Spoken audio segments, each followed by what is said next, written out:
And that's why I also think that it's so important that treatment must address the relationship between the trauma and all the addictive behaviors, meaning the role of the addictive behavior in medicating traumatic activation and the origins of both in the traumatic past and the reality that recovering from either requires recovering from both. I'm Mike Govoni, and for the last 15 years, I've been in recovery from addiction and on the deepest quest to find healing, to experience my own unique wholeness beyond the story of what happened to me. By taking an integrative, holistic approach to experience transformation, I bring you the Healing Beyond Recovery podcast, a show dedicated to people in recovery who are looking for deeper healing and transformation. To share a little bit about myself, I've had to overcome some of life's greatest challenges, including childhood trauma, addiction, and chronic illness. After experiencing deeper healing, it's my passion and purpose to help other people in the recovery community like you experience the same. Before we jump into today's episode, I want to let you know about my passion and purpose in the form of service, and that's my work as an integrative recovery coach. I offer my service in the form of a one-on-one coaching program called Healing Beyond Recovery. You can learn more about me and my services on my webpage at www.mikegovoni.com. There you can also sign up to receive my bi-weekly vlog by entering your email address. Today's guest is not only a good friend, but also an amazing human being who is doing wonderful work bringing his medicine to the world in the form of supporting people in recovery to heal from trauma. Taruno Steffensen is a licensed drug and alcohol counselor, certified sex addiction therapist, and a very talented somatic experiencing practitioner. Taruno has studied and learned from some of the best in trauma healing, such as Peter Levine and Bessel, Kolk, and many more. He was the secret weapon for many years here at the Meadows in Arizona, a world-renowned facility for the treatment of trauma and addiction, where he was given many of the most difficult cases because of his ability to connect with clients and support them skillfully with his work in somatic experiencing, as you'll learn more about in this episode. Taruno was one of the presenters at this year's International Trauma Conference hosted by Bessel, Kolk, presenting on the topic of treatment at the interface of addiction and trauma. Taruno is one of the kindest souls you'll ever meet, and I personally admire him and his work, and I'm so happy to be speaking with him today. So let's get right into it. Taruno, welcome to the show. Hey, thank you so much, Michael, for having me on your podcast. I'm super excited about it and look forward to all these intricate, beautiful questions you might have for me, and I will do my best to answer them as best I can. I'll do my best to keep the audience's attention here, but I think one thing we both have in common, and that's so beautiful about what we bring to the recovery community, is we both are practitioners and professionals who help support people in, treating trauma and addressing trauma, who have been, struggling with addiction and or are in recovery, who still may be processed or struggling with unprocessed, unhealed emotional trauma. And it really excites me to talk to you because, the field is kind of not just opening up, but kind of, it's relatively new that people are really, looking at the biography, the story, right with the ACE study, adverse child experiences. And it's really refreshing to, not only have conversations in our friendship, but really have one right now with the audience and share a little bit about,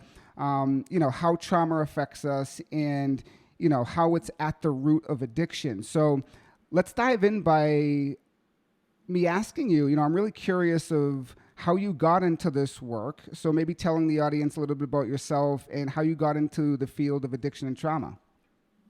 Sure.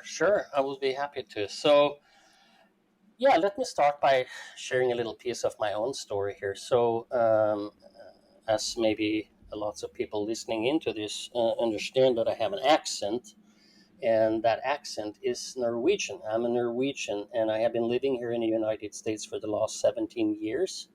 And it started out as an educational path in 2003, actually. And I was running a private practice home in Norway, and I had my private college education as a drug and addiction um, counselor.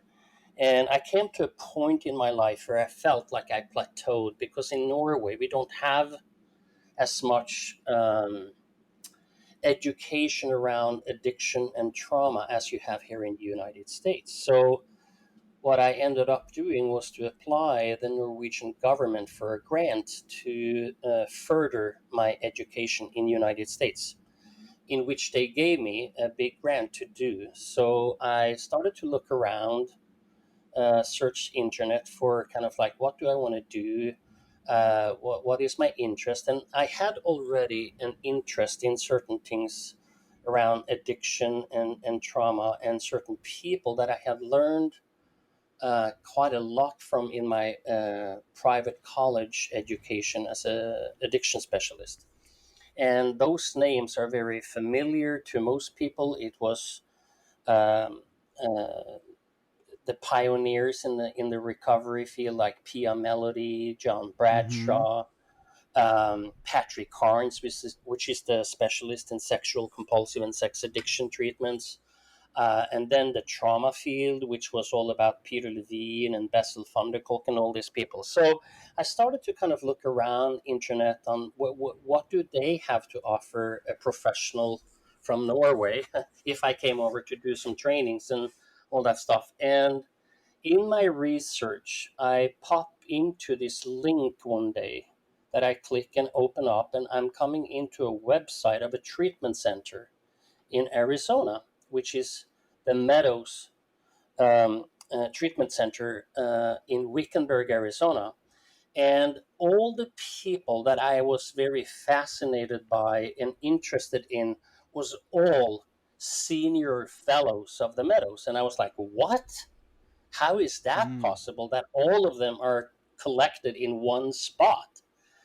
And I became kind of like shaky and started to read and do my research. And then one day I thought, okay, this sounds like a place I would like to go to and do some trainings and internship and stuff like that. So I one day kind of like, my English wasn't as good back then as it is now. Not that it was bad, but after 17 years of living here, it's like you become better in talking English. However, I picked up the phone and I called the Meadows and I said, I need to talk to somebody that is responsible for this kind of like educational path. And the woman I talked to, her name was Carrie Cyrus, and the beautiful thing I about think she that has is a that different last name today. she is my wife, and that was not part of my educational path to fall in love with her, but it became part of it. So It uh, most definitely did. yes, and so we talked back and forth, and I was kind of like, you know, doing all the logistics and planning and payments and all that kind of stuff for about 7 months prior to coming to Arizona to start those trainings and all that kind of stuff. So it was a lots of work into it, but I was super excited. And I live in Norway, which is a very wealthy country, and they're very supportive of. If you need to have an education that they can't offer you, you can actually apply to do it wherever you want in the world. So um, in May 1st of 2003, I packed my suitcase and I flew over to Arizona and checked into a motel in Wickenburg, where the treatment center, the Meadows, was. And I started my long-term journey as an intern at the Meadows, and did lots of different workshops and trainings. And then, in addition to doing all the trainings at the Meadows and becoming known with all these senior fellows and pioneers in recovery of trauma and addiction, I also had an internship at Hazelden in Minneapolis for a long time. So I flew to Minneapolis after some trainings in Arizona, and I stayed in Minneapolis for several weeks and did my internship at Hazelden, following a male client and a female client through their treatment, and learning a lot of that at Hazelden. And then I flew back to Arizona to finalize my last training, which was the PIT. It stands for post induction therapy, that the Meadows model is based on. And it was developed by Pia Mellody, which is a very famous author and a professional in the field of addiction and trauma. And she designed the entire program at the Meadows, the post induction therapy training. And lots of professionals can come to the Meadows or in Arizona where they held those trainings and do them, and you can bring it back to your own practice and start treating people Mm, with that model, which is a great, wonderful model of trauma healing and addiction healing. So, beautiful. and then at the total end of it, of course, I had this kind of weird, strange falling in love experience with Carrie, and the end of it ended up that we decided that wow, this seems quite interesting. So um, we decided to try this out, and we had a long distance relationship to begin with. And after a year and a half, I started the process of applying for a visa, because we said, okay, let's shoot for this, and And you went we for it. married. Yeah, we run for it, and I came to Arizona in 2004, and we married, and I have been here ever since. I had to go back and forth a little bit in the beginning until my visa was clear, but other than that, it has been a very beautiful success story, actually. So, Awesome. um, I- yeah.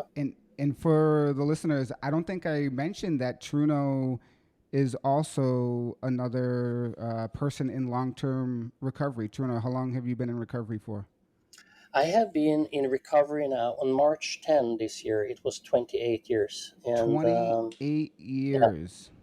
yeah, Awesome. 28 years. So Yeah. I was Yeah. thinking about your story, and Hmm. from Norway, you were checking out the Meadows, which for those who are listening, the Meadows is one of the best treatment um, places, really in the world. And here you are, Hmm. kind of searching for the best of the best, and you found the Peter Levines Hmm. and Bessel van der Kolks of the world. And Hmm. for those Hmm. who are maybe new to discovering what trauma is, like these guys are not some of the best; they're the best in the world when it comes to not only treating trauma, but writing literature about trauma and how it affects some of the Hmm. literature. Bessel van der Hmm. Kolk, The Body Keeps the Score. In Truno, like I like to say, has not trained with some of the best, but he's trained with the best. So, Truno, let's dive right in a little bit for those who are listening, because this whole topic of trauma comes up a lot, and you know I'm a really strong advocate about telling people, like, hey, we have to address the root cause here. And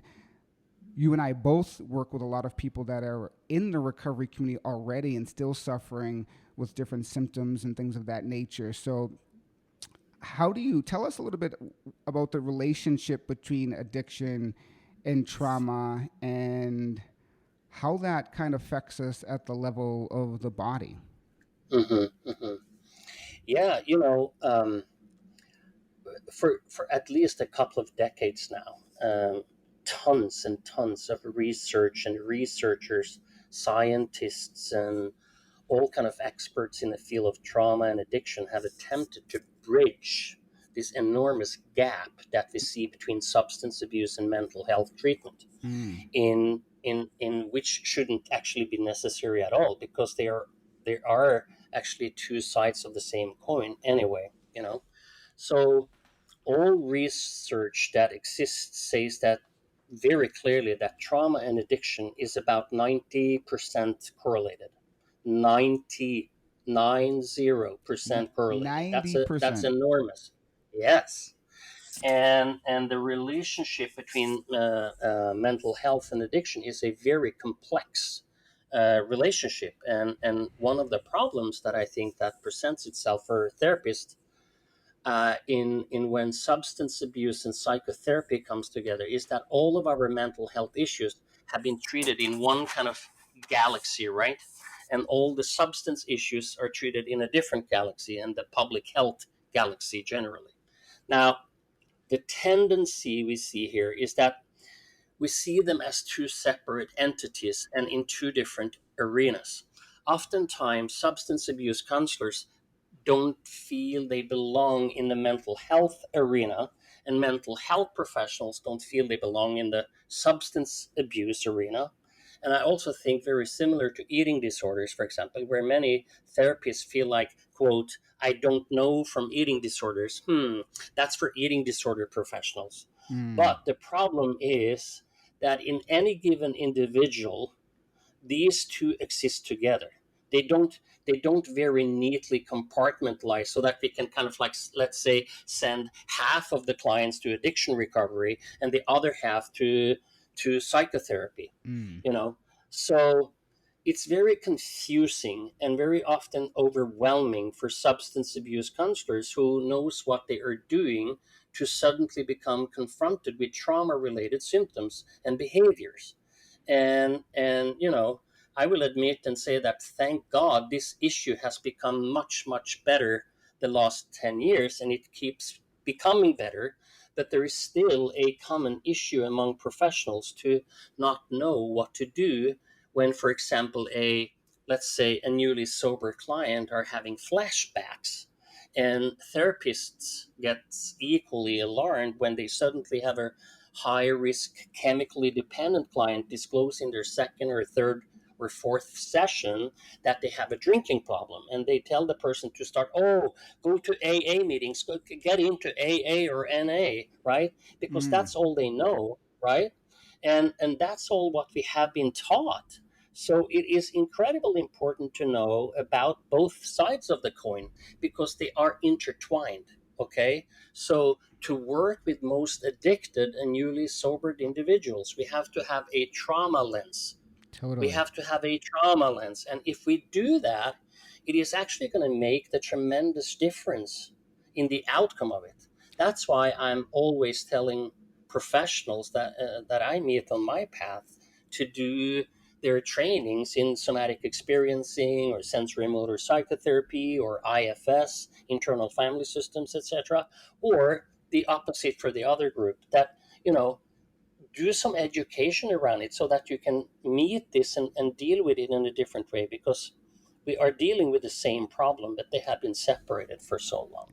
Yeah, and for those, for seeing through that addiction lens, if we could help paint that picture for maybe some of the listeners who are in recovery rather than professionals, what's seeing so for me, like seeing through that trauma lens is to understand that what happened to you specifically in childhood directly affected how you became this way, such as a person in recovery, or someone who suffered from active addiction, or someone who has suffered from mental illness, that our biography of what happened to us is directly linked. So maybe you can share a little bit about seeing through that trauma lens from the aspect of the person in recovery.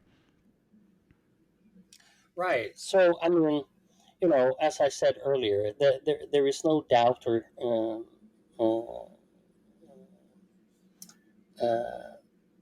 denial any longer around this piece that, whatever type of addiction we're dealing with in the context of trauma, any addiction arises not as a pleasure seeking strategy, but as a survival strategy.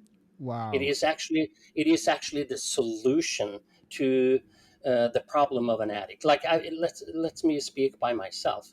It's Mm-hmm. like I have no problem saying that if I didn't find alcohol at the age of 6 when I was having my first experience, and then continue here and there after that until I became hooked on it and all that stuff, I would not have been sitting here. So for Mm. me, it was a solution to all my trauma problems that I grew up with. So um, it is not chemically dependent, but experience dependent. Mm-hmm. So For some people, yeah, drugs, alcohol becomes one pathway.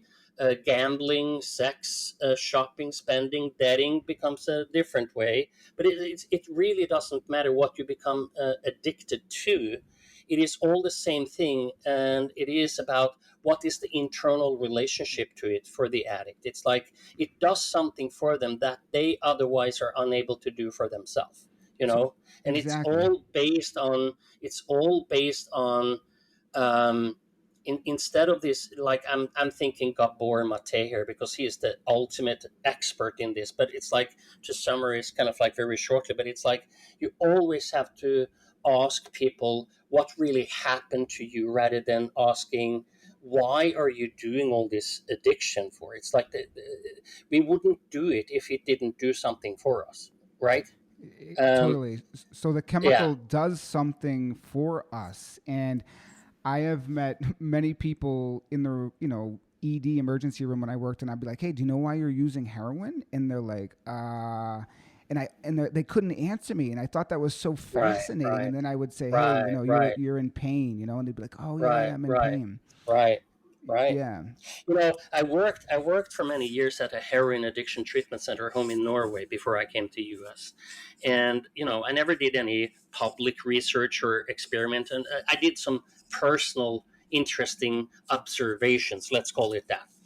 And the interesting thing about heroin addicts versus alcoholics and stuff like that, when I looked into those heroin addicts and what was going on in their life and what happened to them, there was this red thread through their history that there was oftentimes neglect and abandonment from their mothers. Mm. And they were all kind of like profoundly searching for that deeper connection to the mother's love. And I found that very interesting, that that was something that I would say 9 out of 10 heroin addicts have that pattern. That's what they were kind of finding, quote, finding in their heroin that gave them that warm hug that they all was so starving from. Does that make sense?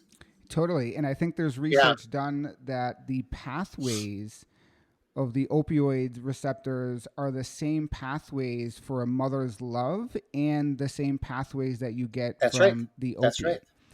That's So right. for me, speaking personal experience, my mom was taken away from me at 3 years old, and I, Mm-hmm. found opiates at 16, and boy, Mm-hmm. did they feel like Right. that warm blanket or that hug that I Right. never, Right. Right. got. Right. Yeah, Right. so interesting. Yeah. And It on the is. on this topic of trauma, not a lot of people really understand how trauma affects the soma, the body. And Taruno is a somatic experiencing practitioner. So Peter Levine, who's like we mentioned, PhD leader and the expert of trauma, came up with a system of addressing trauma through the body called somatic experiencing, and that's what Taruno is a professional at. And can you share a little bit about somatic and how trauma gets held in the body and how we need to begin to work with it so we can feel more at peace and home in our skin suit? Mm-hmm. Yeah, sure. You know, according to, I would say, my dear mentor and good friend, or originator of somatic experiencing, Peter Levine, he says that the very structure of trauma, including um, these hyper arousal and dissociation and constrictions and helplessness in people that suffer from trauma, is actually based on the evolution of predator prey survival behaviors. And the symptoms of trauma are the results of a very highly activated, incomplete biological response to threats. And the person becomes frozen in time because trauma equals lack of support. There is no support around trauma. That's why we become traumatized, you know? So, um, And we don't addict, necessarily have to be talking about the big T. So in trauma there's the big T's, little T's. but the little T's too, such as emotional neglect, lack of attunement when you were a child, and then the big Right, T's right. of trauma, sexual abuse. So either one, are you saying could cause some sort of primal response that's kind of stuck in the nervous system that Right. would give you trauma symptoms? Well, I would argue a little bit about you about this is something that I feel is kind of like, what is it? There might be some misconception about it, but I never use Mm-hmm. the terms big T, little t's, because who am I who is going to determine what is a big T and a little t? Because something that you might feel is a little T might be a tremendous big T for me, and vice versa. Ah. So Mm-hmm. trauma is trauma, in my opinion, Mm-hmm. and what's traumatizing for one person might be an extremely thrilling experience for me, and vice versa. So I think that it is all depending on what is the resiliency in the person's nervous system and body due to early developmental traumas or experiences that has maybe caused this person to not have that capacity to deal with life events that can be threatening and frightening and traumatizing and so on and so forth. So In yeah. Taruno, I just want to say that's a great point you make, Yeah. because I've stumbled across this in my particular situation. Me and my sister lived the same life, but Hmm. I was affected differently and There you therefore go. became an addict, and my sister didn't. So That's right. everyone, what you're saying, kind of perceives the threat differently, and depending upon your Absolutely. resiliency determines kind Absolutely. of and that brings us back to environment. Like environment is in the ACE study, right? So you Yeah. can have just because your mom or dad was an alcoholic. So here's the misconception that I don't believe in. I don't believe that you have some sort of disease and all of a sudden you were born with it and now you're an addict. I think Yeah. there can be Yeah. genetic factors, but Of environment course. such as early childhood or how you Hmm. were nurtured, Hmm. is directly correlated. So that's so Hmm. so brilliant, and thanks for touching upon Hmm. that. Yeah. Yeah. Absolutely. Because I have been working for decades in treatment centers now, and to just kind of enable or emphasize a little piece extra on this big Mm-hmm. T, small t stuff. It's like, so we sit in a group, for example, and there are people sharing tremendous trauma histories and all that kind of stuff, right? And then there is another person sitting in there that hasn't a quarter of what the worst ones have, and they feel shameful for even being there because they Mm. say to themselves, it's like, what am I doing here? My history doesn't belong in here because I have experienced nothing compared to these guys. And it's like, that's so sad, because it's like whatever was traumatic for you or painful or threatening for you was very painful and threatening for you, and we have to respect that. Mm. Of course there are people who is like, I mean, yeah, let's bring in a couple of guys who was combat veterans from the Vietnam War and have them to share their worst stories. Of course they will knock not most, but a lots of other people out of the ballpark Mm-hmm. with their stories. But it's like, it's like, how come then that those who hasn't experienced all these type of horrific events are still shell shocked in the same way as those combat veterans? It's like, again, it goes back to like, it is depending on how much resiliency is in there when at the time when you experienced all this stuff. So somatic experiencing, to kind of continue to say a little bit about that, is I mean, this is Peter Levine's own words, but it's a short term naturalistic approach to the resolution and healing of trauma, you know and it is based upon the observation that wild prey animals, though threatened routinely on a daily basis, are rarely traumatized. And Peter Levine was kind of pondering on that kind of question for decades, like, how come that animals in the wild that are really attacked and kind of like traumatized on a daily basis, how come that they don't become traumatized? It's like, what is it they are doing that we are missing, because we have the same innate survival mechanism. And after years of research and practice and all that stuff, he finally um, discovered what the problem was, because um, the most primitive portions of the human brain becomes very activated when a person is perceiving threat, whether this is a big threat or a small threat. At the same time, certain higher uh, cortical structures of the brain, like the frontal lobe, the logical part of the brain, shuts down when the person is perceiving this threat and can't fight or flee and kind of bounce back from it. Animals in the wild utilize innate mechanisms to regulate and discharge, as Peter Levine say, these high levels of energy arousal associated with survival behaviors. And by modeling then the animal's built-in immunity to trauma enables people then to return to equilibrium in the aftermath of fear and rage and helplessness and loss and other extreme experiences. All right, so Although, mhm. yeah, go ahead, go ahead. For a moment, let's just share with the listeners what would this look like for people that are still suffering from some of these symptoms of trauma, so like anxiety, depression, hypervigilance. Right. So some of the listeners that are like, oh my god, I've been sober for X amount of years or months or Yeah. days, whatever, but I'm still suffering. When you're still trapped in those Yes. subcortical trauma responses, you have Right. symptoms.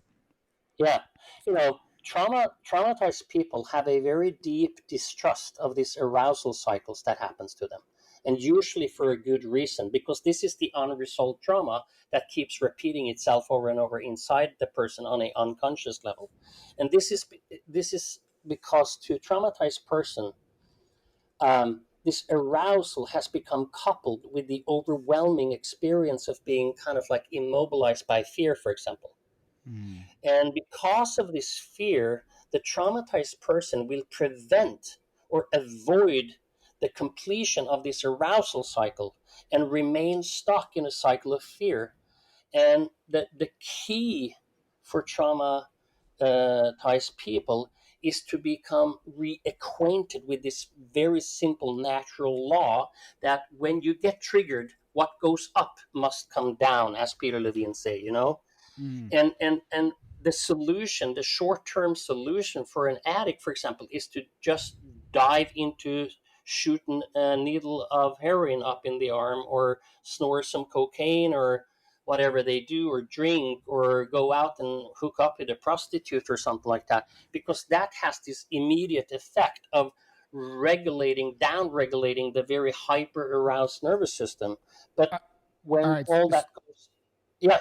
So would you say that addiction is an attempt to regulate your nervous system?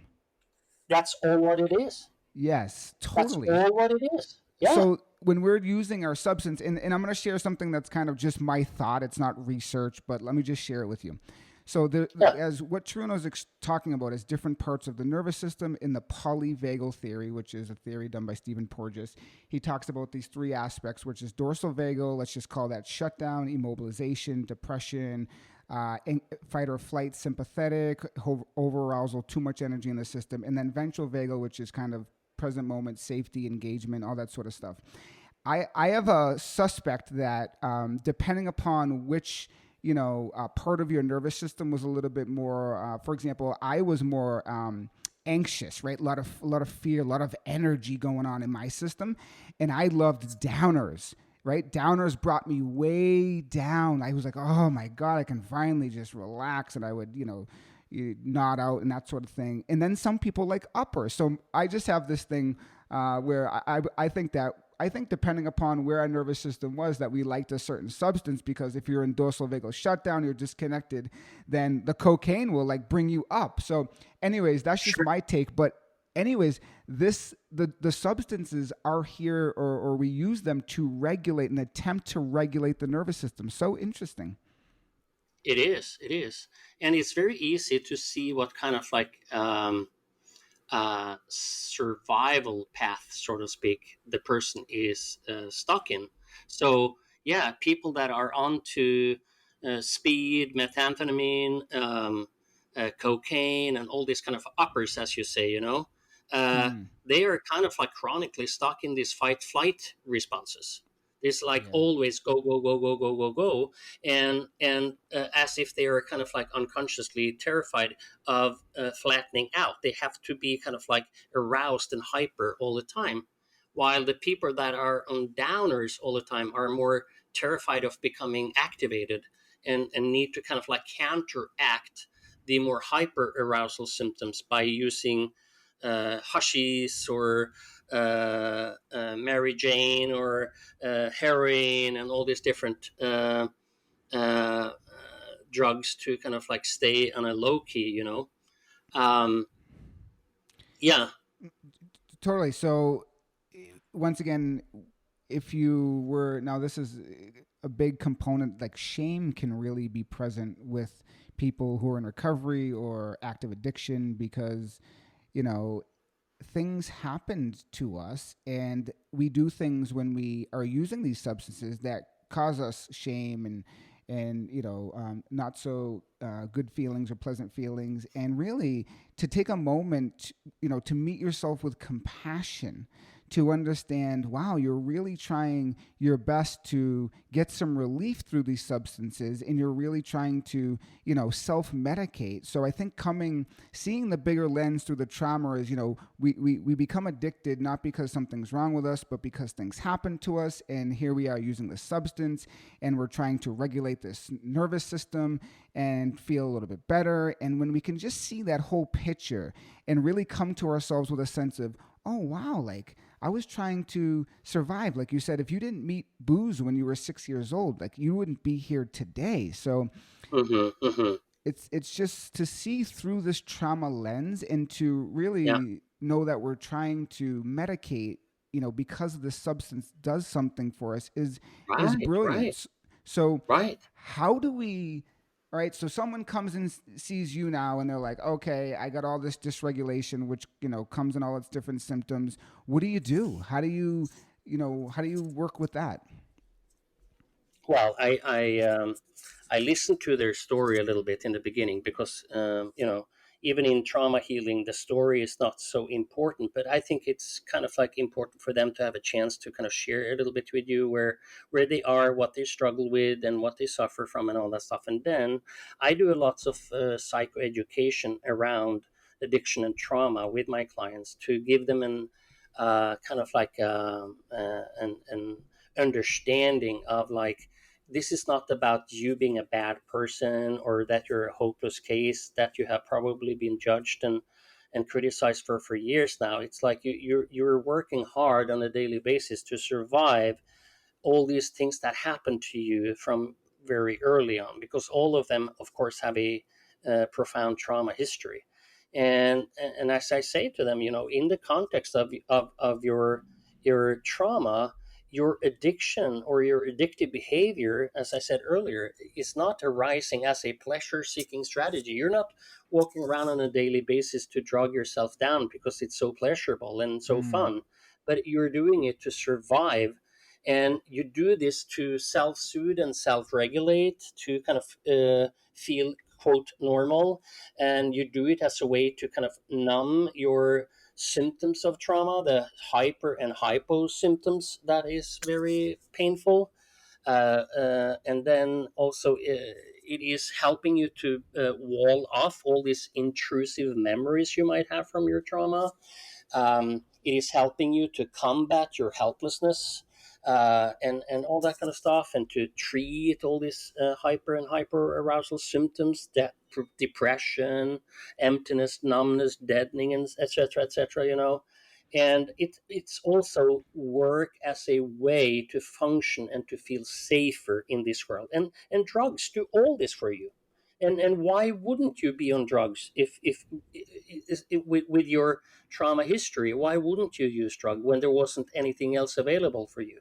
Because all of them are lacking support. Trauma Mm. equals lack of support. There was nobody there for them to regulate them, to make sure to tell them that everything is going to be okay. What happened to you is not your fault. This was something that somebody did to you. It was awful. It was wrong. And with the right support and help and all that stuff, you can get through this and overcome this and learn to live with it without having this incredible physiological suffering around it anymore. You Hmm. know? Wow. Yeah, Yeah. So validating them is huge, right? How many people, let's just say addicts, go around and go from place to place trying to get help, and some the medical doctors, even there's a stigma around them. You come in, I saw it, that's right. day after day. They That's right. come in the emergency room, and I used to personally witness this from doctors, and they would just say things about them, negative things. Oh, he's in here again, Hmm. and just listening to them That's is the right. first step in holding that space of that, like you said, safe space. So that's beautiful. Yes. Yes. Yeah. Right. Right. So, yeah, you asked something earlier about, like, how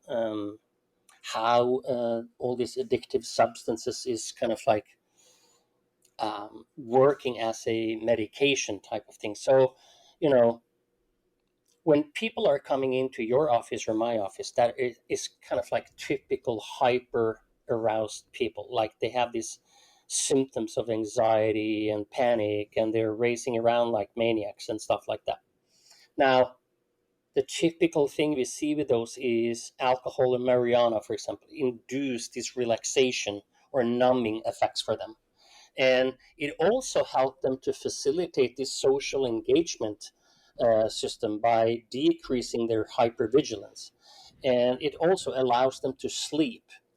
And when we look at cocaine and speed and crystal meth, which counteract relaxation effects or maintain hypervigilance, heroin dampens all this rage and impulsivity, while ecstasy, for example, combines relaxations with increased energy. So that's the really effect we see in those with the typical symptoms of hyperarousal. If you look at the other group of people, those that are more hypo aroused, like depressed and shut down and frozen, now, Mhm. speed and cocaine, ecstasy and crystal meth, for example, counteract the feelings of deadness, numbing, hopelessness, helplessness, while marijuana, for example, and other downers maintain this hypo arousal. So alcohol, excuse me, alcohol at different dosages induce numbing or counteract it, right? Although a alcohol is a depressant, actually, and in smaller doses it has a very stimulating effect. So um, it's kind of like important. I mean, I do this in my practice to kind of like see what kind of survival strategies are these people trying to manage, trying to counteract, and so on and so forth, by using the different types of drugs. And it's very helpful for me to see those things, because it makes it easier for me what kind of like type of treatment strategy to practice here with them.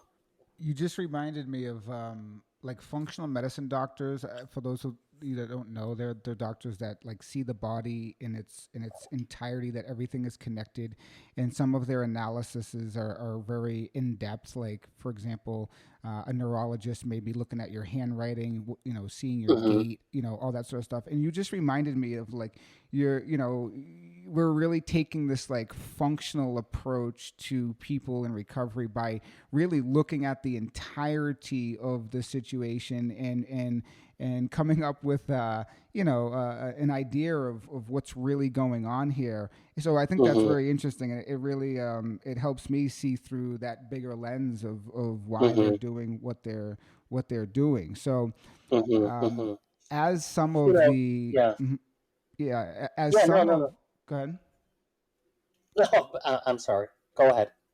So as some of the professionals you've been trained by, like Bessel. Bessel talks a lot about, and wrote the book, The Body Keeps the Score. And really that this hypo and hyper arousal is stored in the body, and as a somatic experience practitioner in the work that you do. So you're helping people, you're validating their story, you're creating a safe container for them, you're listening for them, but you're also beginning to help them to become more present in the here and the now. And maybe you can just share a little bit about that, because we've been doing a lot of work in Instagram lives together about doing experiential practices. So why is mindfulness, or why is present moment attention really beneficial, and how does it help with the healing of trauma? Well, um, any kind of trauma healing has to be about helping people to begin to feel safe in their bodies. You know, so anything you can do to help people to begin to become more embodied in their own bodies, and in their own home, as I like to call it. Mm. Um, so mindfulness practices, meditations, yoga, um, and some people find tremendous help in doing EMDR, for example, or sensory motor psychotherapy, or rolfing, um, somatic experiencing, and all these different things. That needs to be the kind of foundation of any kind of treatment, because you know um,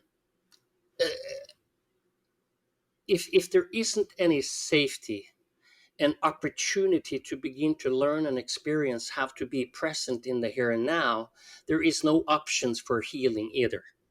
So that's the Mm. number one. You have to educate your clients and help them to understand this concept that trauma is about a profound immobilization and disconnection from yourself. Oh That's You yeah. had to do that in order to survive, because it's impossible to be embodied with all this trauma going on. And that's why I also think that it's so important that treatment must address the relationship between the trauma and all the addictive behaviors, meaning the role of the addictive behavior in medicating traumatic activation, and the origins of both in the traumatic past, and the reality that recovering from either requires recovering from both. There is no Mm. way of getting out of this unless you work on both sides simultaneously. Or not simultaneously, but maybe in one moment you work on your addiction, and the next one you work on your trauma, and you kind of keep going back and forth, pendulating nicely, titrating those two facts about your life.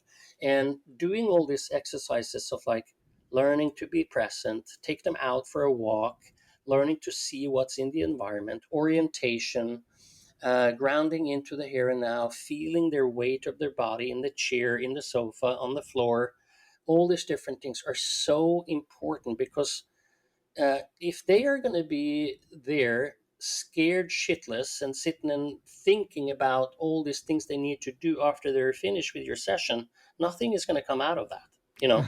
I know. I know, and I say this compassionately, but many people who are traumatized constantly trying to think their way out of it, and Yes, it doesn't work that way, in the sense is you have to feel your way through, that's right. That's and right. get, yeah. And what Taruno is really talking about is really addressing it. He said EMDR, Rolfing, SE, work somatic experiencing, is we have to begin to address the body and work at the level of the body to really help the person feel, like you said, safe, or like I like to say, like, Mm-hmm. feeling comfortable in your skin is your birthright. And Mm-hmm. I hear many people in 12 step, which, I support 12 step, but it's 12 step and deeper trauma work, is that, they're like, oh, I don't feel comfortable in my skin, or I feel, like I feel these impending doom feelings. And it's like, yes, because that the unprocessed trauma is still residing in that nervous system, and you got to create that sense of safety within your own body. And that's like Hmm. eye opening for people. But you can't think your way out of this. You have to feel your way, No, which many of us don't want to that's do, because when we get quiet or we sit and practice mindfulness meditation, all that stuff, all our shit comes up because it's all there. absolutely, absolutely. Yeah. So helping people navigate to feel comfortable and safe in their own skin, helping them see the correlation between the addiction and the biography of what happened to them, why they're trying to or why they're doing what they do, and kind of painting that whole big picture for them is super powerful. And in that Hmm. process, one thing I like to say is helping the person engage in the healing of their consciousness. So Hmm. seeing Hmm. their situation, with new eyes is so important. Like the first thing you did, or you said you do with clients, is you validate them, and they're like, "Oh man, like Hmm. wow!" Like I would Hmm. sit with people in the emergency room and be like, share with me, what was it like? Would you go? Right. Not everyone, but if it was appropriate, and Right. they would tell me the most craziest stories, and I would be like, Hmm. oh, oh, and I Hmm. would be like, this is why you're here too, and they'd be like, oh Hmm. yeah, I see. And so Hmm. it's really Hmm. beautiful what you're bringing to the lives of Right. others and people. And so Hmm. before we end, I'm Yeah. It's like, curious. yeah, Good. yeah, yeah. Go ahead. Before we end, I'm curious to ask you, and once again, I both of us actually got sober in 12 step, and just Hmm. for an open conversation, as we tail off here in the interview, is what do you believe is beneficial about 12 step, and what do you believe it's lacking? Oh wow, that's such a huge question, and I could sit to next week and talk about it. But let me try to let me try to uh, minimize it to what I feel is important to share around that. Because yes, it's true, Mike. I have everything to thanks AA for, because that's where I actually found my sobriety and got a new life. So I have nothing but great stuff to say about it. But through the 28 years of recovery, I have also learned and seen and experienced a few things that I now feel is kind of missing in the 12 step program. But what I'm going to share here is absolutely not me judging or criticizing it, even if it is a form of judgment, but it's more positive than anything else. Hmm. Because this is so interesting, because you can start out by pulling out all the four editions of the big book of AA, and you can read it 100 times if you will, but you will never find the word trauma written in any one of them, except for once in the fourth edition. And they're using the word trauma once. And if I have it in front of me here right now, and it is in part three, named They Lost Nearly All. And it says the following in chapter one. It says, My bottle, my resentments, and me. And then it says, from childhood trauma to skid row drunk, this hobo finally found a higher power, bringing sobriety and a long lost family. However, in this history, it doesn't say anything about what the trauma was about or anything like that, just the word. So, in a sense, they have never used the word trauma. And strangely enough, despite no mentioning of trauma, Bill Wilson, the founder of AA, was an abandoned and very highly traumatized child. Hmm. And his childhood up in Vermont was shattered when, at the age of 10, his parents actually divorced.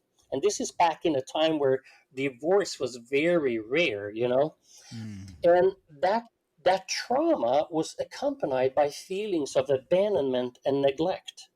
And when his father, rageaholic, alcoholic father, moved away from his mother, and mom left Bill Wilson with her parents, so leaving this very sickly child behind, it was actually around that time that Bill Wilson started to experience the first of a long series of depressions that he faced throughout his life.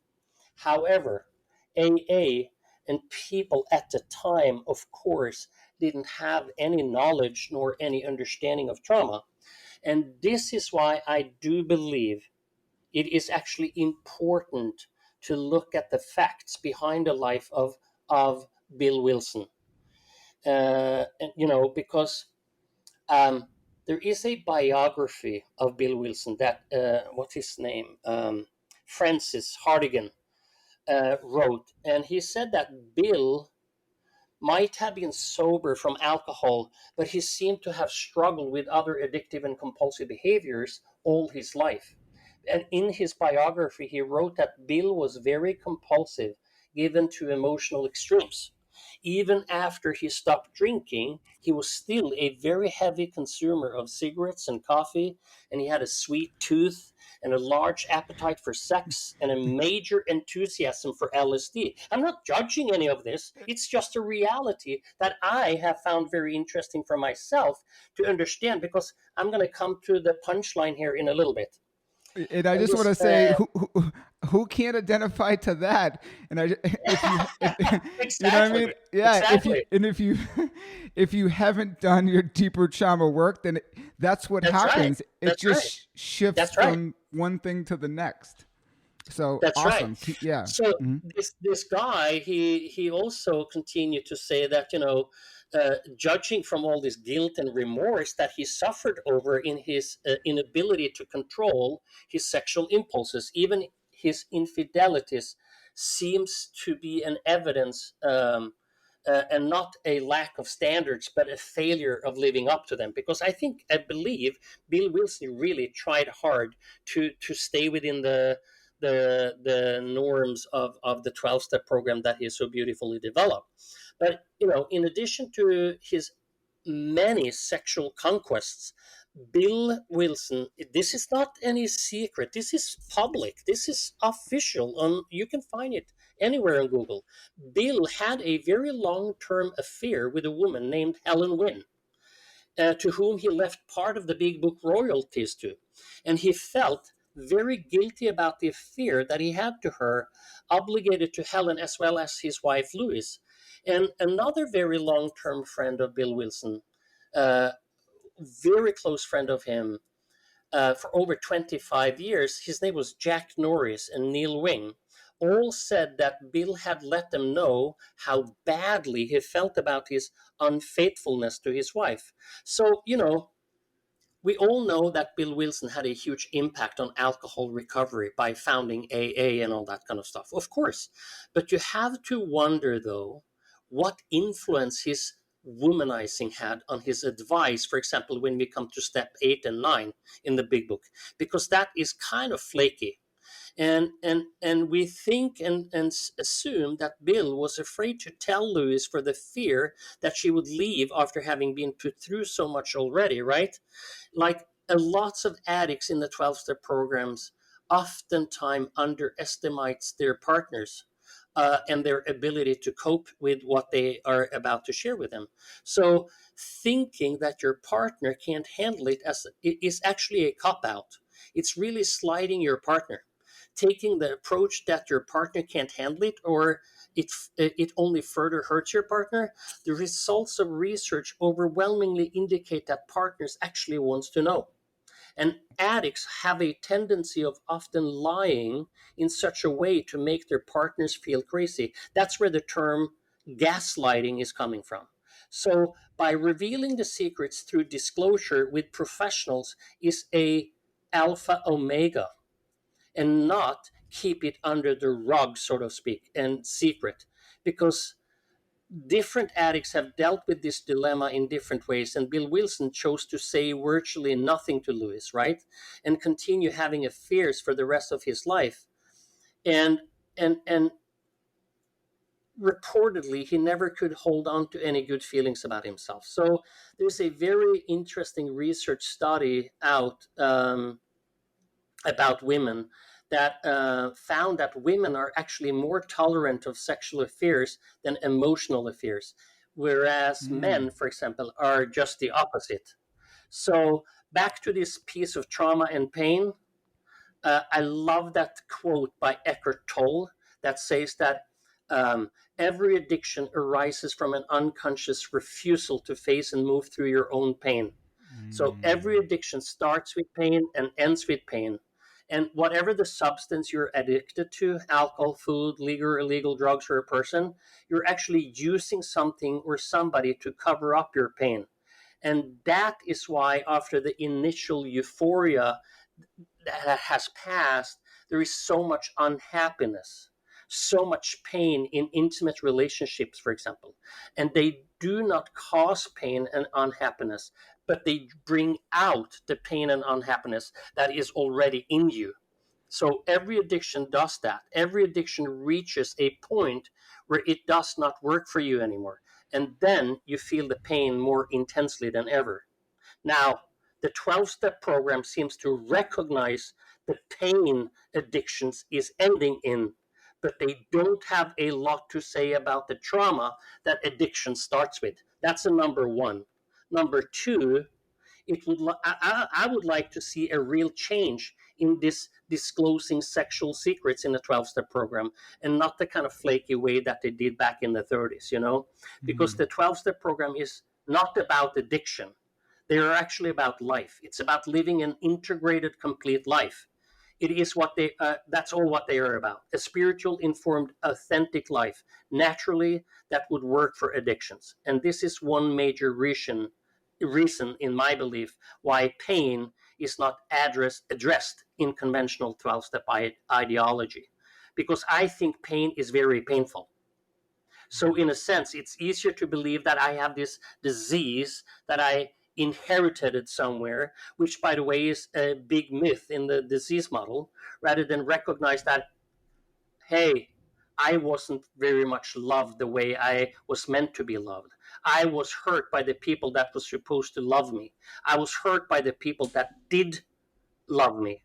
So remember that the people in this context, traumatized people in this context, survivors of trauma are members of society whose problems represents the memory of suffering and rage and pain in a world that longs to forget.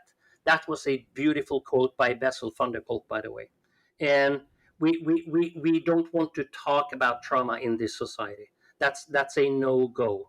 So that's really my belief in what I believe is missing, if you will, in the 12-step program to AA or NA. I'm kind of lost for words right now, Truno. I think that was unbelievably beautiful and deep. And as my mentor would say, in the heart of the pain is the healing. So it's not about turning away from your suffering, but rather embracing it and, being with it, transforming it so we can all Mm, experience mhm, that healing, what I like to say, healing beyond recovery. So that was mhm. beautiful. And Truno, as we wind down here, let's just let the audience know, where they can find you, where they can find your work, and that sort of thing. Yes. Um, I support people through I mean, these days I do online sessions. I meet people via Zoom, Skype, FaceTime, or whatever they have available for them. When this virus time is over, I can meet people one on one in my Brookline office in Massachusetts. And my email address is taruno at steffensenconsulting.com. My cell phone is 928 231 3167. And you can find me online by either Google or look me up via traumahealing.org and look into the directory of somatic experiencing practitioners here in the Massachusetts. And you can also find me on Instagram under Somatic Experience. I was gonna So, say, don't forget Instagram because he has the best Instagram name ever. Once again, I don't know how we got it, but somatic experiencing. And Truno, what an enlightening conversation! It was so nice to connect with you today, and really thank you for spending time with us today. my pleasure, Mike. It's always fun to be with you, and I hope that we reached out to some people and that they got something out of this. And yeah, stay cool. Thank you again. I really appreciate it. Be well. I personally want to say I think this was one of the best conversations we've ever had on the show. I appreciate the depth of ground Truno covered and his in-depth knowledge of treating both sides of the same coin, trauma and addiction. I also want to say thank you for listening. Without you, this podcast wouldn't be possible, and personally, I admire your ability to hold space for difficult conversations to happen. Once again, if we can't talk about it, how are we ever going to heal it? I want to remind you to check out other episodes by subscribing to the podcast on your favorite podcast platform, and please feel free to share this episode or other episodes with someone who may need to hear this message. Also, please be on the lookout for episode 7 of the Healing Beyond Recovery podcast with board-certified music therapist Tim Ringgold. Tim's gift with music is one of the most unique and accessible modalities to support people in recovery I think I've ever seen. His talent and knowledge about music and its therapeutic benefits will blow your mind, so be sure to tune in to the next show. Until then, remember, you can heal no matter what your story may be. Happy healing and be well.